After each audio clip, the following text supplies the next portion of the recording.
हाँ जी, welcome to star academy with reference to Kamboj internet cafe Tali बड़ा बोलदा।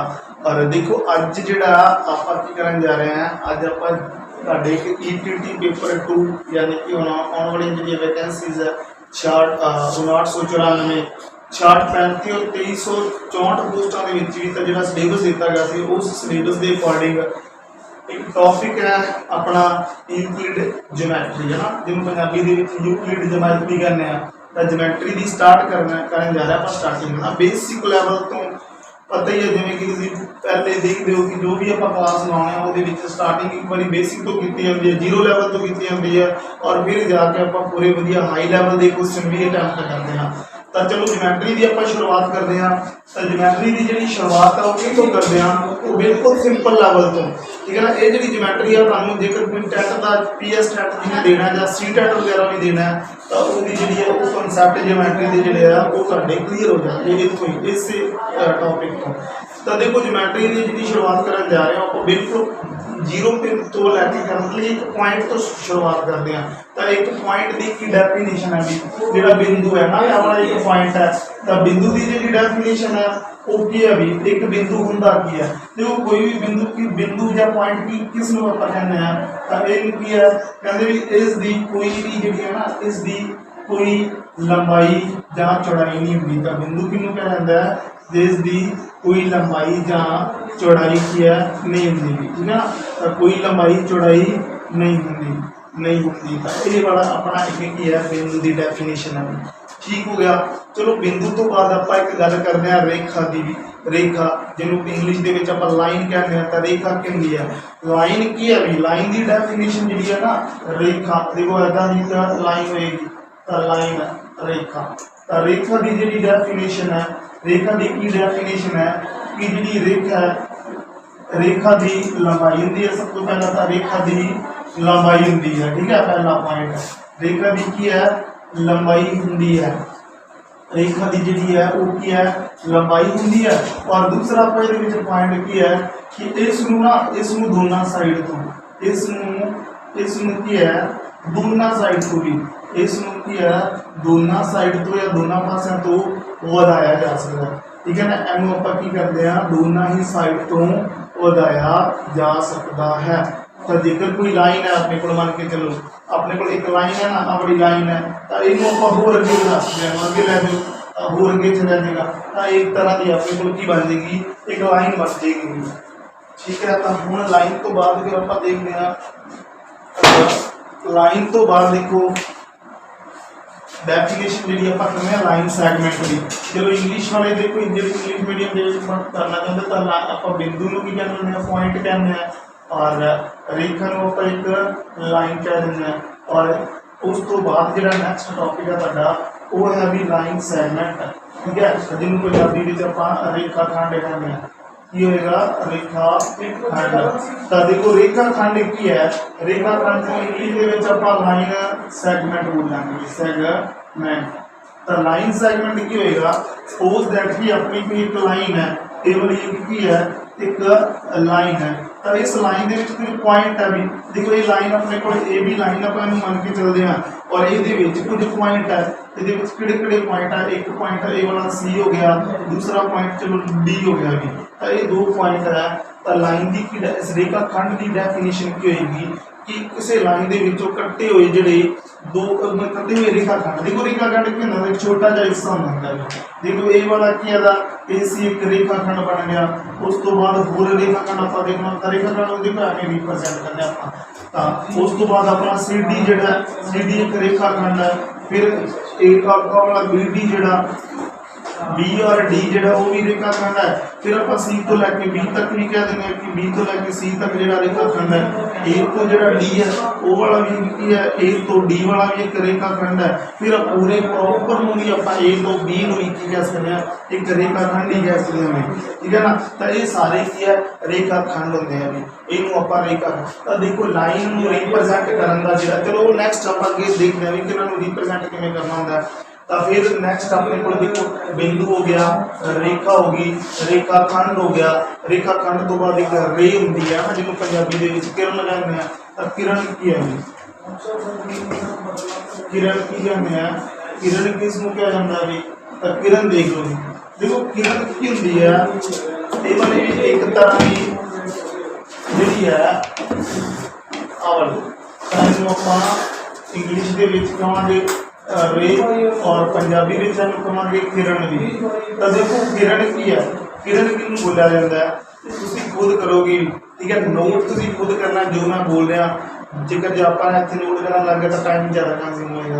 तो किरण की होएगी, किरण एक वो वाली एक तरह की जिसका की है एक स्टार्टिंग पॉइंट होंदा है, ठीक है। स्टार्टिंग पॉइंट होंदा है पर उसका जिहड़ा एंडिंग पॉइंट नहीं होंदा। तो किरण आपां किनूं कहांगे? किरण की है इसका जिहड़ा इसका की है शुरुआती बिंदु होंदा भी, शुरुआती बिंदु का होंदा है, शुरुआती बिंदु का होंदा है पर अंतिम बिंदु नहीं होंदा भी, पर अंतिम बिंदु नहीं होंदा, अंतिम बिंदु नहीं होंदा भी। तो चलो ये वाले जिन्हों आप कहना कि एक है कि किरण है ना, रे है। किरण तो बाद रे तो बाद आप गल करते हैं दूसरे हाफ लाइन की भी। हाफ लाइन किनू बोलिया जाता है? हाफ लाइन की कहते हैं, हाफ लाइन की सिंपल तुसीं डेफिनेशन याद करनी है भी। हाफ लाइन की होंदी है, देखो हाफ लाइन, हाफ लाइन तो जिन्होंने पंजाबी के कहने अर्ध रेखा भी, देखो अर्ध रेखा। तो ये सिर्फ सिंपल डेफिनेशन तुसीं याद रखनी है कि जी अर्ध रेखा यदि की डेफिनेशन है इसका जो इसका शुरुआती बिंदु नहीं है, इसका की है शुरुआती जिहड़ा बिंदु नहीं है। तो इसका की है शुरुआती बिंदु नहीं होंदा। तो इनू आपां की कहते हैं हाफ लाइन कहते हैं, ठीक है ना। किरण की एग्जाम्पल तुसीं देख ही लो जिवें अपने के सूरज तो एक रे होंदी है, सूरज दी रेज होंदियां आउंदियां, जां तुसीं जेकर बायो पढ़ोगे जां बायो की सॉरी फिजिक्स पढ़ोगे, फिजिक्स के एक्स रे वगैरह पढ़ते हो तो वो जिहड़ियां उन्हां दी की है एंडिंग पॉइंट नहीं होंदा, ठीक है ना। इनू किते भी जा सूरज की किरण जिहड़ी है देखो किते भी जा सकदी है, उसदा कोई इनफिनिट तक यानी कि अंत कोई नहीं बनता। तो ये अपने को होगी हाफ लाइन की अर्ध रेखा, ठीक है। उस तो बाद अगे आप कहने हैं कि इंटरसेक्टिंग लाइन, इंटरसेक्टिंग लाइन यानी कि जिहड़ियां रेखावां वो कटदियां किवें है ना, कटदियां रेखावां किस नाम कहने हैं? तो लाइन की जेकर आप गल कर रहे तो पूरियां इंटरसेक्टिंग लाइन। नेक्स्ट अपने को क्या है? Intersecting line. तो इंटरसेक्टिंग लाइन्स आप किन्हां बोलते हैं? इंटरसेक्टिंग लाइन्स वो होंदी है जिन्होंने काटनियां रेखावां कहते हैं, काटनियां रेखावां। तो काटनियां रेखावां भी किहड़ियां हो जाएगियां? काटनियां रेखावां वो सारियां हो जाएगियां। सपोज दैट कि एक रेखा अपने को ए वाली ए बी है, ए बी रेखा है, और दूसरी जिहड़ी है वो की है पी क्यू रेखा है। तो एक किसी एक पॉइंट के ऊपर कट रही हो, ठीक है ना। तो उन्होंने इंटरसेक्टिंग लाइन कहने हैं। तो तुसीं की लिखोगे, नोट की करोगे कि वो सारियां रेखावां जिहड़ियां आपस दे विच एक बिंदु के ऊपर कटदियां उन्होंने आपां की कहने हैं? इंटरसेक्टिंग लाइन जां कटदियां रेखावां कहने हैं, ठीक है। तो नैक्सट फिर आप देखते हैं होर इहदे बारे ज्योमैट्री नूं थोड़ा जिहा होर अगे लैके चलते हैं। इंटरसेक्टिंग लाइन तो बाद भी फिर की आ गया, नैक्सट आ गया अपने को। चलो आप थोड़ा एक बार ये बना देंगे कि इन्हों रिप्रजेंट किमें इन्होंने सारिया चीज़ों। ठीक है जी, हुण तुसीं मैनूं दसोगे, वीडियो में थोड़ा पॉज करा जे, पॉज करके तुसीं दसन की कोशिश करा जे या खुद सोचने की कोशिश करा जे कि ये वालियां जिहड़ियां की है एक देखो अपने को ए बी है पहले नंबर, फिर दूसरा नंबर, फिर वाला तीसरा। तो ये उत्ते एवं लग्या, फिर की है अपने को ए वाला भी ए बी है और ये उत्ते एवं लग्या, और फिर अपने को है होर एक ए बी है जिहदे उत्ते आ वाला है। तो ये तुसीं उदों तुसीं भी सारिਆਂ ने देखना है, तुसीं इन्हों पहचानोगे भी इन्हों के विचों किहड़ा। देखो ये जां तां कोई एक रेखा खंड होएगा, जां कोई एक रेखा होएगी, जां कोई एक किरण होएगी। तो इस चीज़ में तुसीं दसोगे भी किहड़ी है, ठीक है ना। तो चलो ठीक है, वीडियो में तुसीं पॉज किया होगा तो तुसीं हुण अपने आंसर मैच करो। देखो हुण सब तो पहले आपां थर्ड नंबर की गल करते हैं।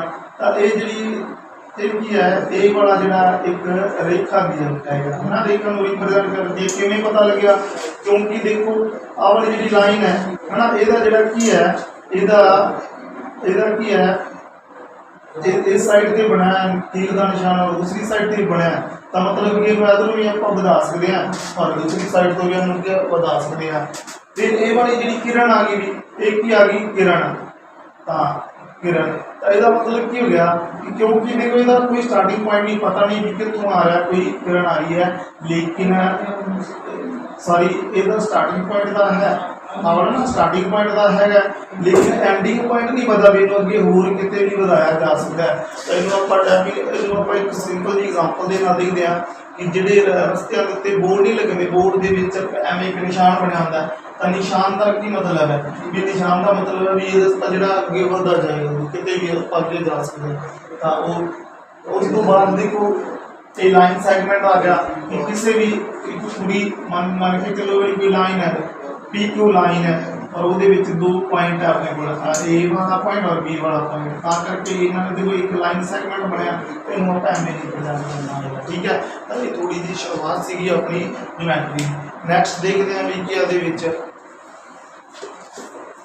तो चलो ठीक है भी अज ना एक बार आप इन्ना कोई नहीं, एक बार जी यूक्लिड ज्योमेट्री का ना इन्ना को सिंपल जहा बेसिक करते हैं, फिर आप कल तो सारा कुछ की लाइन्स होंदियां किहड़ियां ना, उस लाइन के कोई दो लाइनां समांतर रेखावां किहड़ियां समांतर रेखावां नूं कटदी होंदियां, उन्हां दे साइड ते कोण बनदे हुंदे, संयुक्त कोण, एकांतर कोण या सीधा सम्मुख कोण है, वो सारा कुछ जो आप नैक्सट क्लास के करांगे। अज सिर्फ तुसीं एक बार एने बना लिया, मतलब कि ज्योमेट्री की शुरुआत करो, तो उस तो बाद आप फिर ज्योमेट्री अगे सारी कर लेंगे। चलो थैंक यू।